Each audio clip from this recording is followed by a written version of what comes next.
anfusakum wa ahlikum nar. Hai orang yang beriman, perihalalah dirimu dan keluargamu dari api neraka. Tentu saja tanggung jawab ini juga bebannya kepada keluarga. Siapa itu? Yaitu ayah dan ibu, khususnya para ayah, di mana dia adalah pemimpin tertinggi dalam keluarga.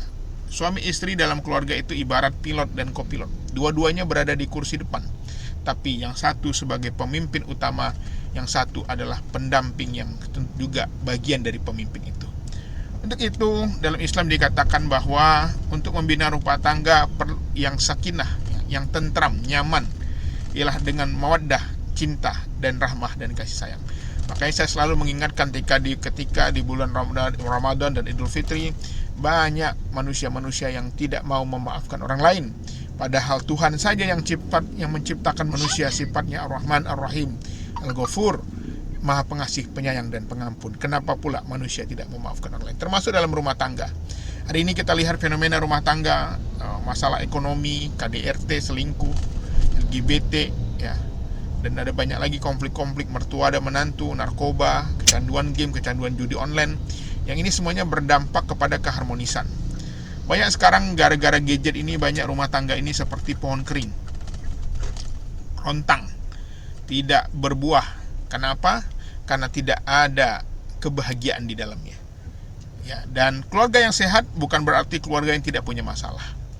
Keluarga yang sehat adalah keluarga yang ketika mendapat masalah akan menghadapinya dengan ketenangan, tentram, optimis, fokus, dan solusi. Ini kata kuncinya, bahwa tidak ada hidup yang tidak punya masalah. Semua orang punya masalah. Tidak ada pula keluarga yang punya masalah. Kurang apa kisah Nabi Lut, kisah Nabi Nuh, kisah Nabi Muhammad, di mana keluarga mereka juga menentang mereka. Keluarga mereka membangkang, dan itu adalah sebuah tantangan dalam kehidupan keluarga. Untuk itu, landasan cinta penting di dalam membangun keluarga, cinta dan kasih sayang. Kalau ayah ibunya hangat, harmonis, rukun, akur, penuh dengan cinta kasih, anak-anak akan bangga, betah tinggal di rumah. Namun sebaliknya, ketika ayah ibunya sering berantem, ayah ibunya sering berdebat, ayah ibunya sering mencaci maki, banyak anak-anak tidak betah di rumah. Akhirnya mereka nongkrong di pinggir jalan, akhirnya kena narkoba, hamil di luar nikah, kecanduan game, dan tawuran, bahkan terlibat dalam kriminal. Itu rata-rata temuan data bahwa anak-anak yang bermasalah berawal dari keluarga yang bermasalah. Dalam perspektif psikologi, cinta adalah kebutuhan primer manusia sebagai makhluk sosial, makhluk individu. Dan kita juga harus membedakan antara house dan home. Banyak orang rumahnya mewah, megah, indah, seperti istana, tapi tidak ada kebahagiaan di dalamnya. Banyak pula orang bunuh diri padahal dia kaya. Bahkan seorang yang terkaya pun mengatakan bahwa dia pun tak bahagia. Ini tentu saja penting, bahwa host itu adalah karena fisiknya, tapi home, tempat tinggal, karena cinta di dalamnya. Tidak semua host adalah rumah, home tempat tinggal, tapi setiap home tempat tinggal adalah host bagi orang di dalamnya. Untuk itu, di dalam membangun rumah tangga, kita perlu menciptakan 3 hal. Yang pertama, aman, safe, ya. Yang kedua, dicintai. Yang ketiga, didengarkan. Ya, ini penting, bagaimana kita mendengarkan. Karena banyak sekali keluhan para anak tidak mau pulang karena takut diceramahi, karena malas diceramahi, karena tidak ingin berkonflik dengan orang tuanya, karena orang tuanya tidak mau mendengar, maunya didengarkan. Sesungguhnya Allah itu maha lembut, maha mencintai dan mencintai kelembutan. Ini adalah dalam hadis riwayat Ahmad. Islam, agama kita ini artinya salam. Salam itu adalah cinta yang damai, agama yang damai. Sudah sepatutnya orang yang rajin sholat, orang yang rajin ke masjid, orang yang rajin pengajian, orang yang rajin sholawat adalah orang yang harusnya lemah lembut. Karena kehadiran agama ini ada akhlak yang dititipkan pada Nabi Muhammad SAW. Tidak ada istilah suami yang takut istri atau istri yang takut suami. Jika cinta harus saling memahami, maka bukan berarti tanpa komunikasi yang efektif. Dan ketika mengalah bukan karena takut, tapi karena kita menghormatinya. Pola hubungan orang tua otomatis akan ditiru oleh anak. Kalau orang tuanya sering berpelukan, sering bermesraan, sering bermanjaan, anak-anaknya pun akan meniru pola-pola ini. Ketika menikah dia akan mempraktekannya.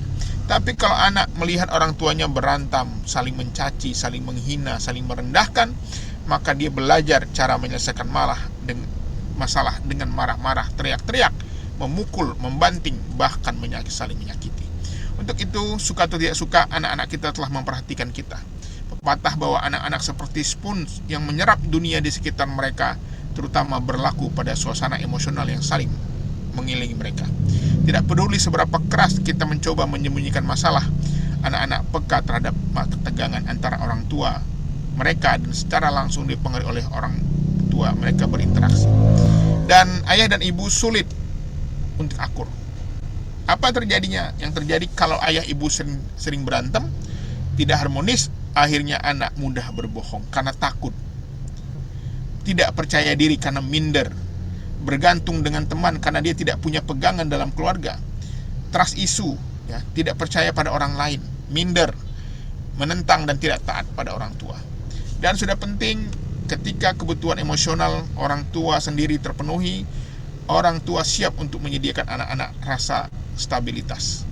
Rasa bahagia orang tua membuat anak bahagia juga mempercayai orang tua untuk memenuhi kebutuhan emosionalnya.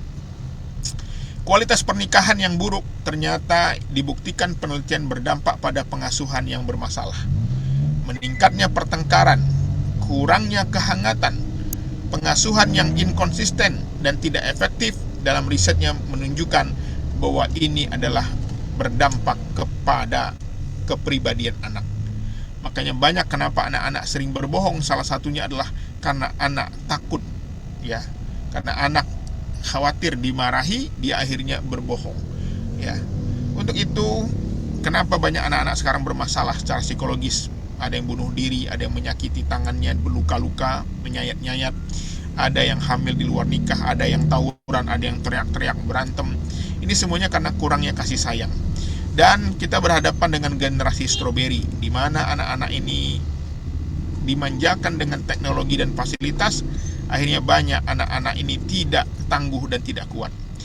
Bahkan ini ada kasus di mana anaknya yang kasar, gurunya yang disuruh minta maaf. Ada pula main pukul, ya, karena HP-nya diambil. Ada juga yang ngamuk, bawa parang gara-gara tidak terima disuruh push up oleh gurunya. Dan ada banyak lagi resiko yang membuat anak-anak rapuh. Konsumsi media sosial tanpa pendampingan ini juga berdampak. Hidup yang serba instan, pola asuh yang tidak tepat, di mana orang tua overprotective, terlalu melindungi anak, dan peristiwa traumatis. Dan dalam Islam, manusia dibekali dengan dua karunia Allah. Yang pertama, intelijensi dan akhlak. Akal berfungsi sebagai alat berpikir, menganalisis dan membedakan antara kebenaran dan kebatilan. Sedangkan akhlak merupakan karakter atau tingkah laku yang mencerminkan kebaikan dan kebenaran. Untuk itu, emosi dalam perkembangan penting, ya. Perkembangan psikologi anak-anak kenapa muncul percaya diri? Karena anak-anak diberikan kesempatan untuk berkembang. Makanya salah satu kata poin penting dalam perkembangan anak bukan hanya les, bukan hanya sekolah yang bagus, tapi olahraga. Ini sudah banyak menunjukkan anak-anak yang rajin olahraga itu tumbuh kembangnya bagus. Otaknya berkembang, fisiknya berkembang, akhirnya dia punya rasa tanggung jawab, sportivitas, dan akhirnya dia tampil percaya diri. Pertanyaannya, bagaimana kematangan anak terbentuk? Apakah terbentuk dengan sendirinya? Ternyata semuanya melalui proses. Dan proses perkembangan anak itu dimulai dari dukungan sosial, dukungan orang tua yang membuat anak-anak ini bisa berkembang. Kita lihat video berikut.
Anak ini gagal, nangis, tapi teman-temannya, gurunya turun memeluknya, memberi semangatnya, mendukungnya.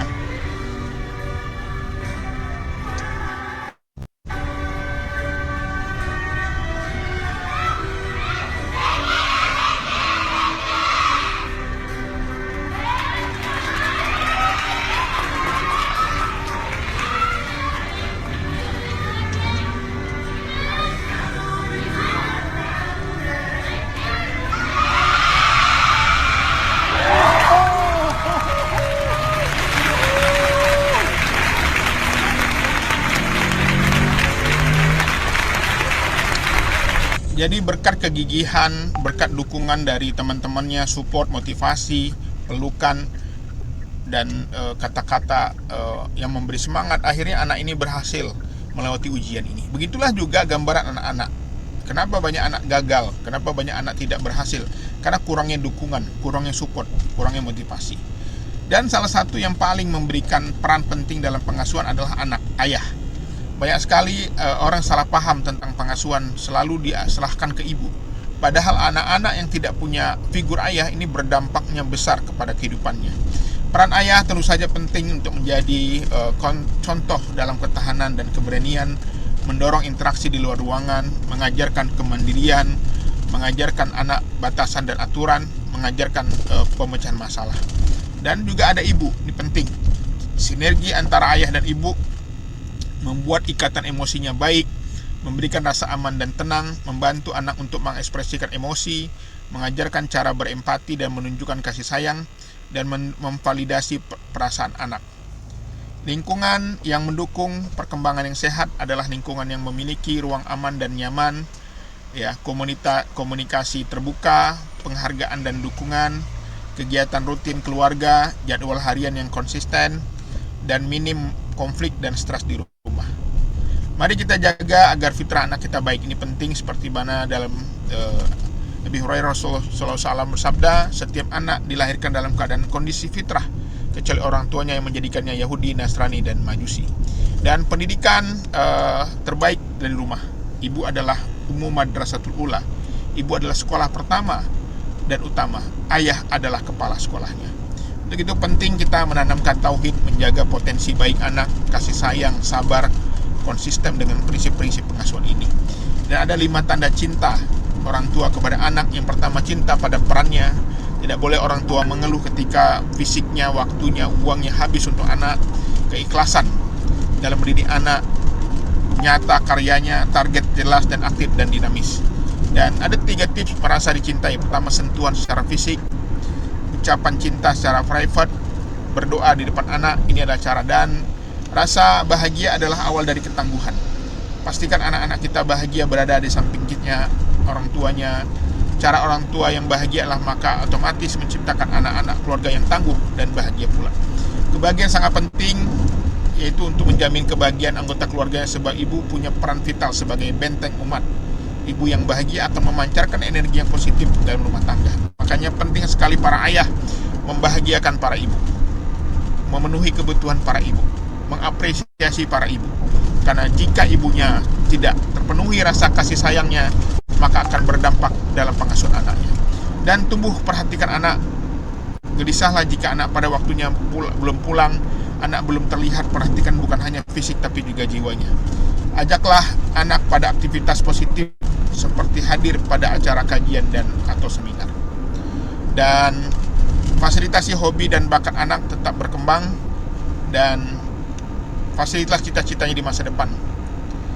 Dalam banyak sekali ayat Al-Quran mengatakan, siapakah yang mau memberikan pinjaman kepada Allah, pinjaman yang baik, menafkahkan hartanya di jalan Allah, maka Allah akan memperlipatkan gandakan pembayaran kepadanya dengan lipat ganda.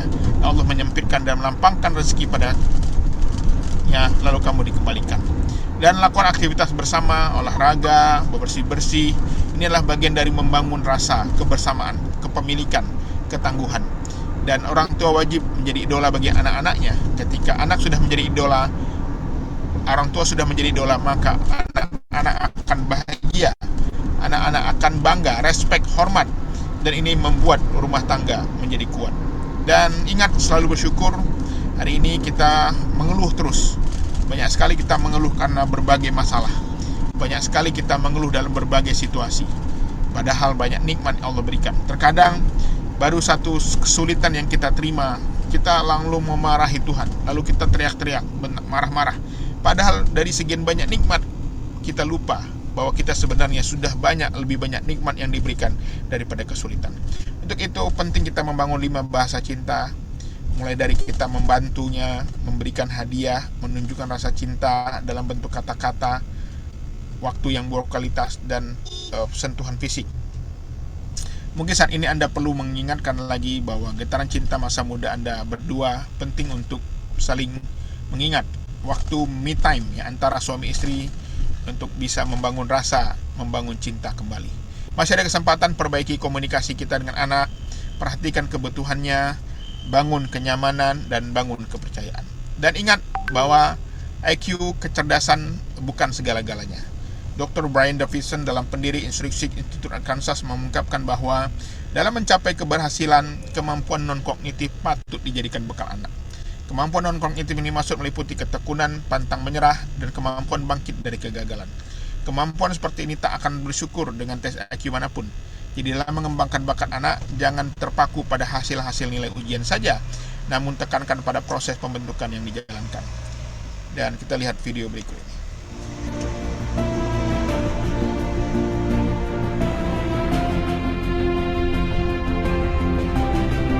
Ini anak-anak Down syndrome seru lomba lari.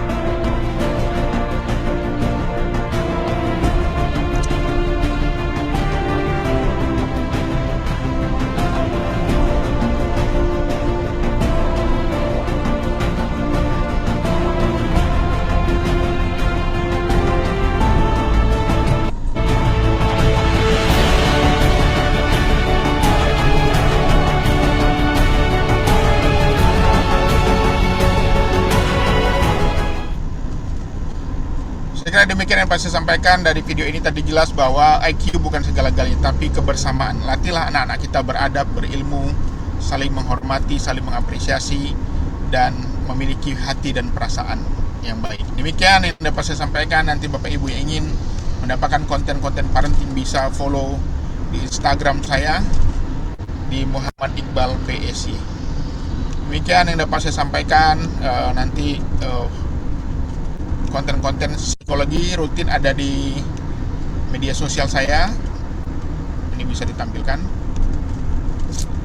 di Muhammad Iqbal PSY Instagramnya ya, dan TikToknya di Iqbal_psikolog.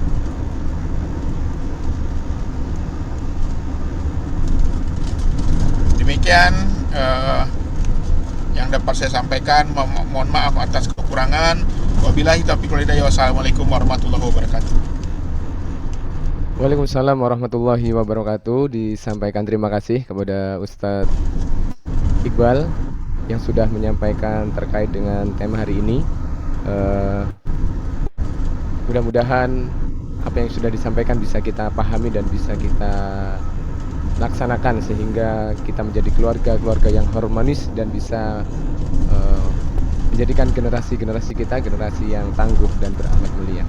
Baik, Ustadz,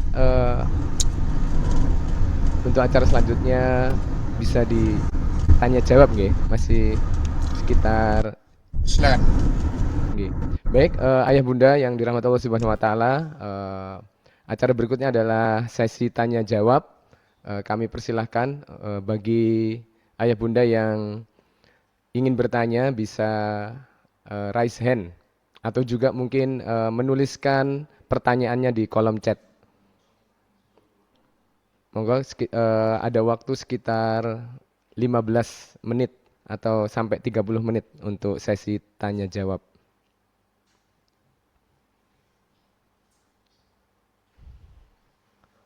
Monggo bila ada yang ingin langsung bertanya bisa raise hand.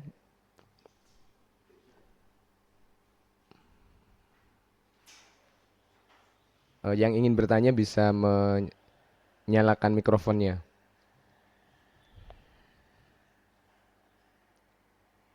Di kolom chat masih kami tunggu untuk pertanyaan-pertanyaan yang ingin diajukan eh, untuk memperdalam apa yang sudah disampaikan oleh Ustadz Iqbal.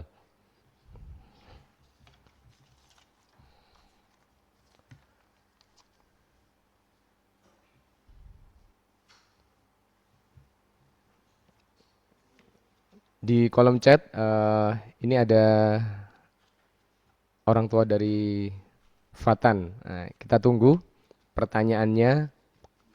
Sepertinya masih diketik ini. Kita tunggu sebentar.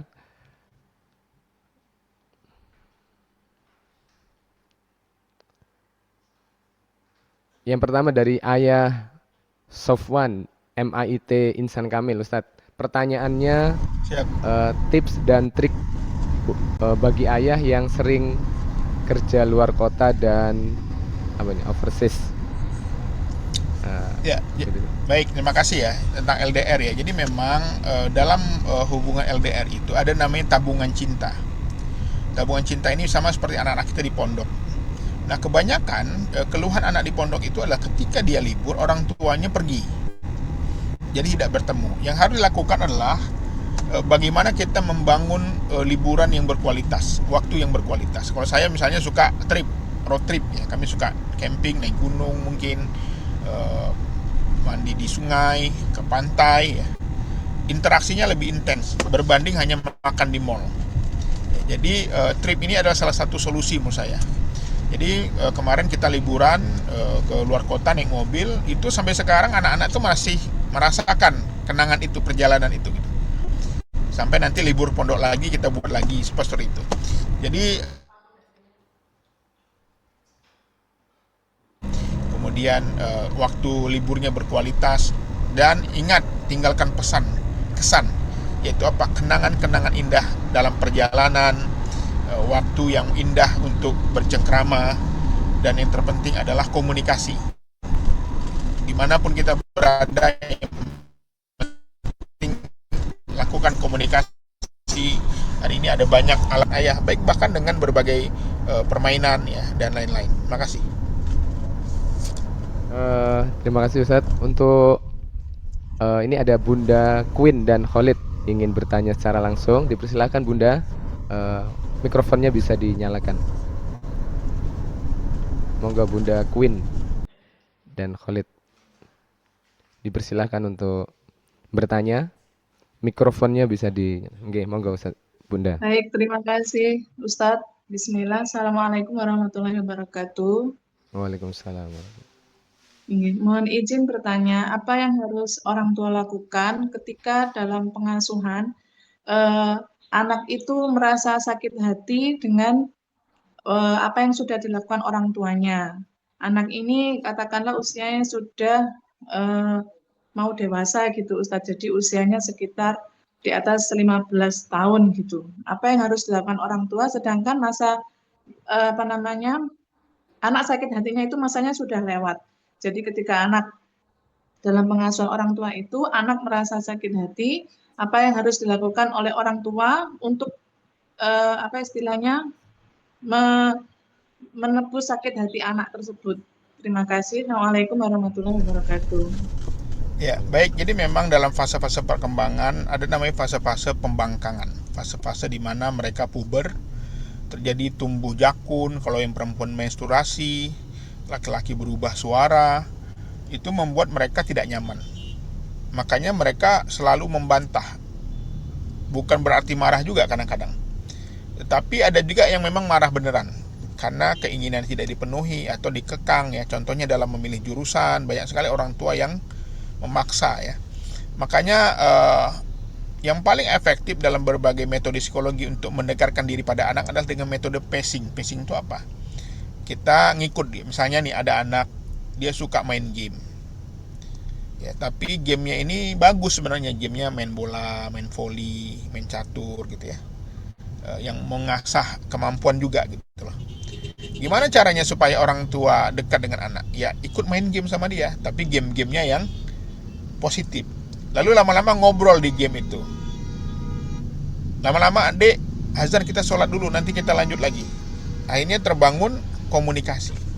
Nah kebanyakan marah itu tidak terjalin komunikasi itu.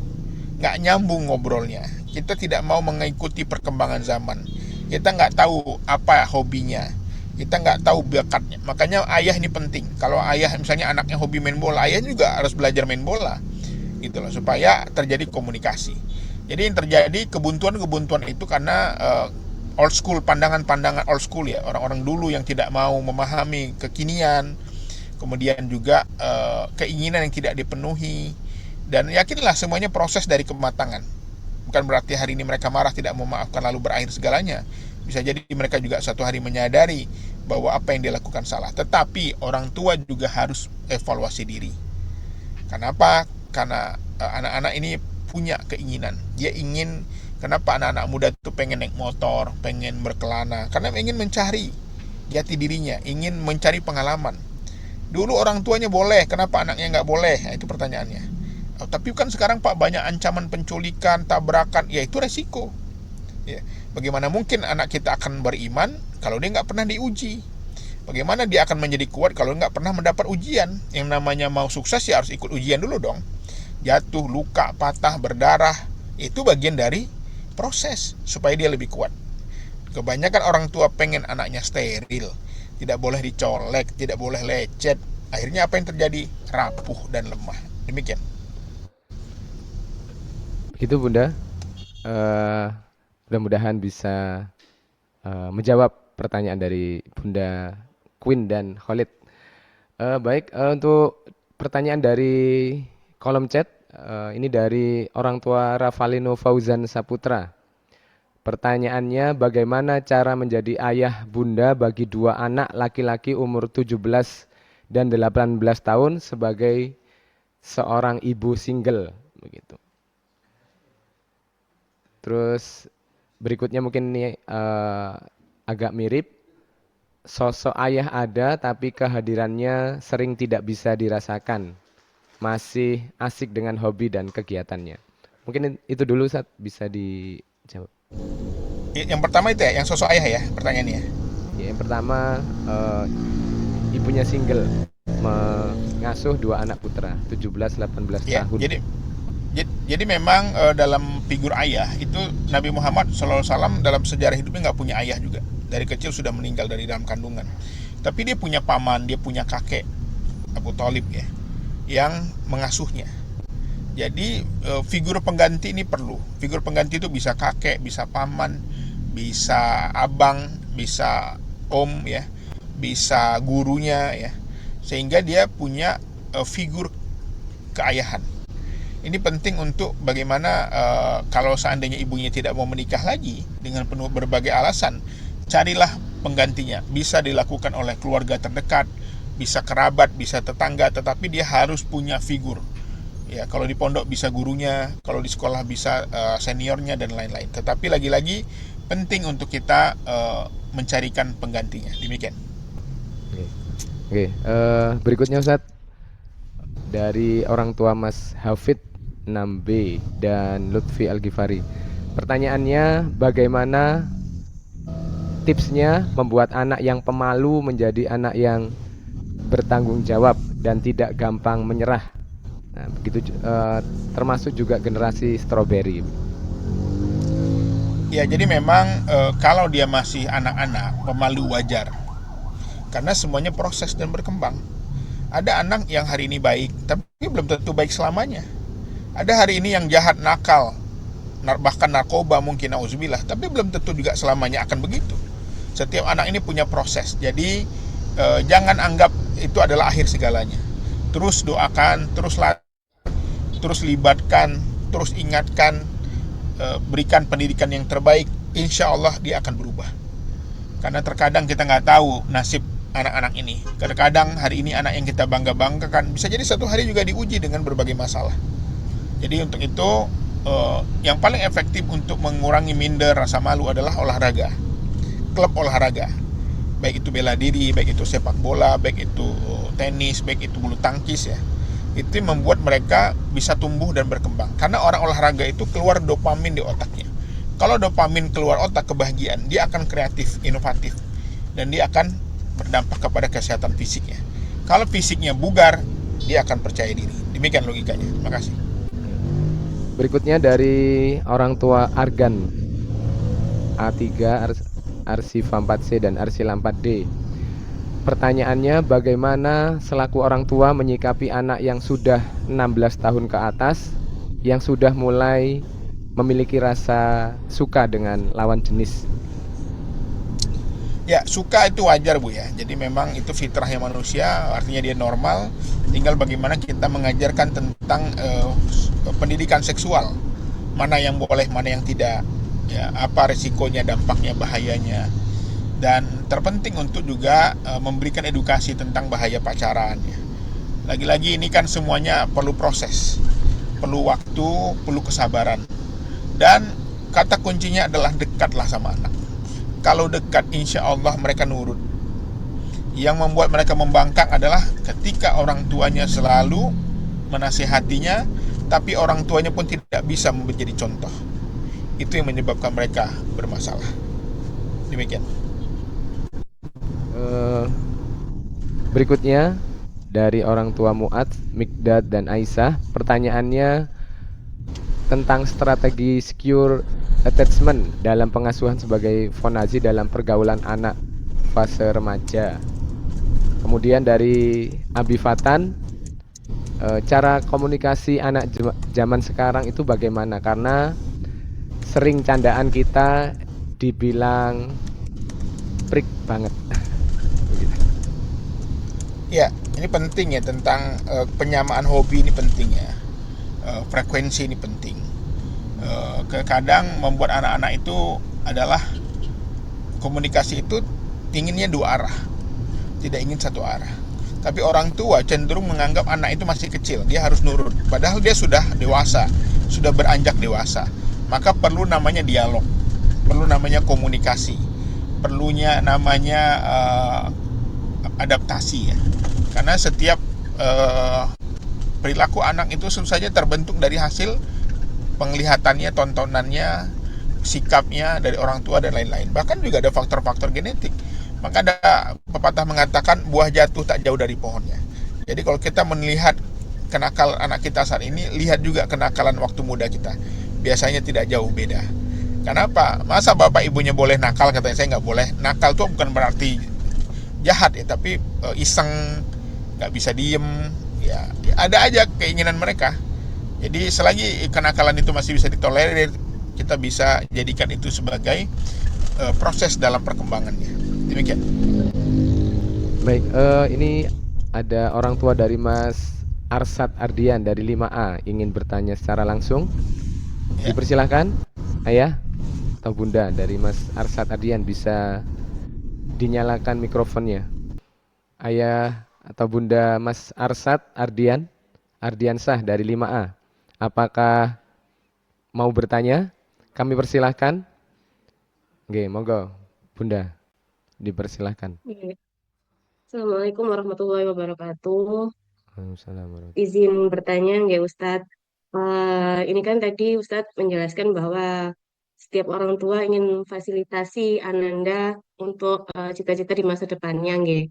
Nah, ini kebetulan Mas Arsat ini kan dari kelas 4 SD itu kepingin mondok, tapi masih belum bisa kan Ustadz, nggak? Nah, cuman beberapa akhir ini tuh saya sounding untuk melihat beberapa tujuan pondok di area Batu Malang, itu beliaunya tertarik. Tapi sesekali juga mungkin karena masih kecil kali ya, jadi kayak terpengaruh temannya, akhirnya kadang mutung, enggak, aku enggak jadi mondok. Nah, itu bagaimana cara kita menyikapi ya, Ustaz, takutnya nanti kalau kita paksakan malah membentuk karakter anak jadi membenci orang tuanya atau kayak seakan-akan diasingkan, padahal tujuan kita sebenarnya itu eh, baik dan istilahnya fasilitas yang didapatkan di pondokan juga tidak seseram yang seperti Anda bayangkan gitu, Ustaz. Matur nuwun, gitu aja. Baik, Assalamualaikum jadi memang warahmatullahi wabarakatuh. Assalamualaikum warahmatullahi wabarakatuh. Baik, jadi memang masuk pondok ini memang nggak mudah. Kalau saya pengalaman pribadi, salah satunya adalah dekatkan dengan keluarga. Kebetulan ada sepupunya, ada temannya masuk situ, seniornya ya. Nah, itu mungkin dia agak oke. Jadi kita cari dukungan dari pihaknya. Saya temannya diajak, yuk bareng-bareng yuk komunikasi ke orang tua murid temannya, supaya siapa teman dekatnya, supaya dia merasa aman karena ada orang dia kenal. Tapi itu adalah perilaku normal, Bu. Anak takut masuk pondok itu normal. Kita aja masuk pondok takut juga kalau belum tahu. Tapi yang harus kita lakukan adalah bagaimana kita tetap membujuknya, mengenalkannya. Walaupun nanti akhirnya keputusannya itu berbeda, tapi tugas manusia itu berdoa, belajar, berusaha. Soal hasil itu urusan Allah. Anak udah masuk pondok pun nakalin, auzubillah, banyak juga. Tapi anak yang tidak masuk pondok juga punya resiko yang besar. Jadi saran saya dalam mengasuh anak, jangan terlalu stres, jangan terlalu perfect. Yang penting kita doakan, kita usahakan, kita bujuk. Kalau akhirnya nanti ternyata tidak sesuai ekspektasi, kita serahkan kepada Allah SWT. Demikian.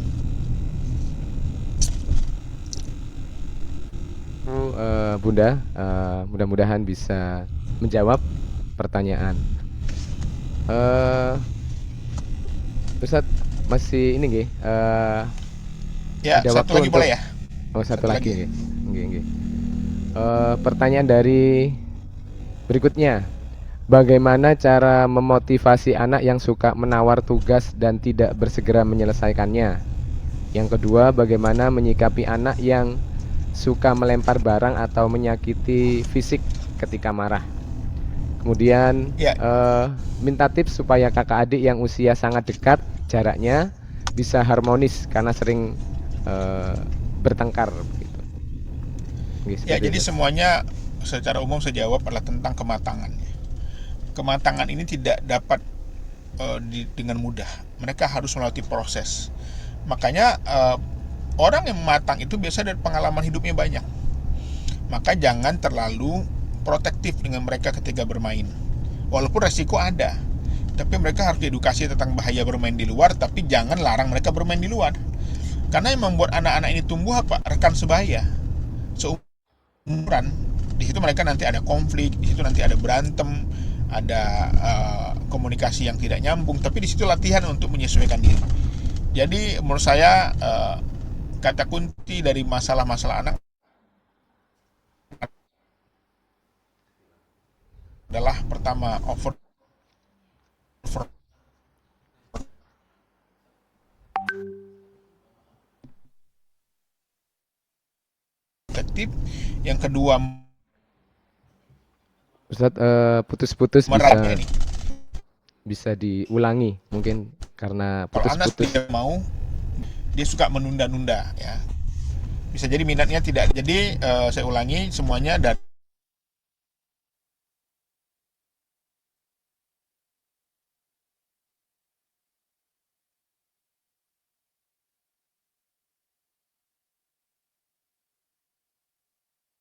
emosi.